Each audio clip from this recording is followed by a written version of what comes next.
Hello. Sir আসসালামু আলাইকুম। হ্যাঁ, নরেন কেমন আছো তুমি? আমি ভালো আছি স্যার, আপনি ভালো আছেন? হ্যাঁ, আমি ভালো আছি। অনেকদিন তোমার কোনো খোঁজ নাই, তুমি ফোনও দাও না। তুমি আছো কেমন?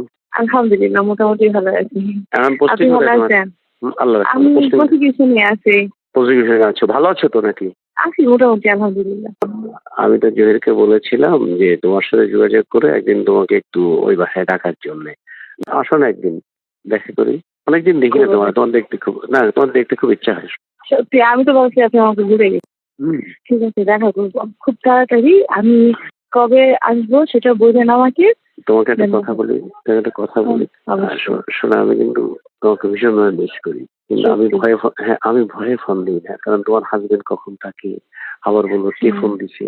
শোনো, আমি তোমার বিশ্বাস করো, আমি তোমার সাথে সেক্স করার জন্য ক্রেজি হয়ে আছি একেবারে। হ্যাঁ শোনো, অনেক ক্রেজি হয়ে আছি তোমার সাথে সেক্স করার জন্য, তোমাকে আদর করার জন্য ক্রেজি হয়ে আছি অনেক। আমি তোমার আদর পাওয়ার জন্য মানে বিলিভ করবো, আমি কয়েকদিন আগে এত বেশি মিস করছি, এত বেশি মানে খুঁজছি তোমাকে। আমি সিরিয়াসলি একবার ভাবছিলাম তোমার অফিসে যাবো, ঠিক আছে, তারপর আবার ভাবি যদি যদি অফিসে যাওয়ার পর তুমি দিলে আমার সাথে ভালো হবে। কেন তুমি অফিসে আসলে তো কোনো ক্ষতি নাই, কারণ এখন তো কোনো অর্ডার তার নাই।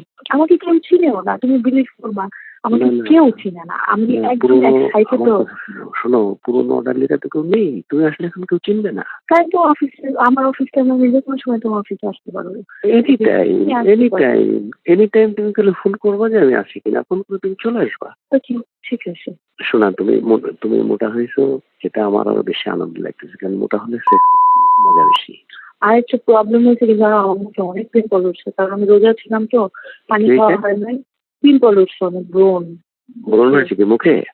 হ্যাঁ, ওই যে রোজা ছিলাম না, আমি সবকটা রোজা ছিলাম, সবকটা না 25টা রোজা ছিলাম, এখন পানি খাই নাই, এটার জন্য এরকম প্রবলেম হচ্ছে। পানি খাওয়া এখন ঠিক হয়ে যাবে ইনশাল্লাহ, কোনো সমস্যা নেই ইনশাল্লাহ।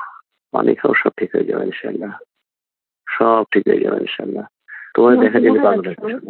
হ্যাঁ, মনে রাখছো? শোনা, বললাম তুমি আমাকে সত্যি মনে রাখছো? কি যে বলো তুমি পাগলের মতো, তোমাকে মনে রাখবো না? তোমাকে কেন ভুলবো? তুমি আমাকে যে আনন্দ দিয়েছো, তোমাকে যতটা ভালোবাসা দিয়েছো, তুমি আমাকে যতটা ওন করো, আমি তোমাকে মনে রাখবো না? তুমি কিভাবে বুঝলে এটা? থ্যাংক ইউ মনে রাখার জন্য, সত্যি আমি খুব খুশি লাগতেছে আমার। শোনো, তুমি বলো, শোনো, তুমি তো জামার সাথে সেক্স করো, আমার সাথে করেছো, সেক্সের জন্য কি আমি ভালো না? অবশ্যই। তুমি মানে এটা আমি তোমাকে কেমনে বুঝাবো বলো? আর থাকে না একটা মানুষ অনেক বেশি এক্সপিরিয়েন্স, অনেক বিজ্ঞ টাইপের, ঠিক আছে, আর একজন অনেক বাচ্চা টাইপের, এরকম। তুমি কেমনে বুঝাবো বলো? আমি তোমাকে আমি তো মনে হয় ডাক্তার শুনেছি। হ্যাঁ ঠিক আছে, শোনো, ফ্রি হয়ে রিং দিও।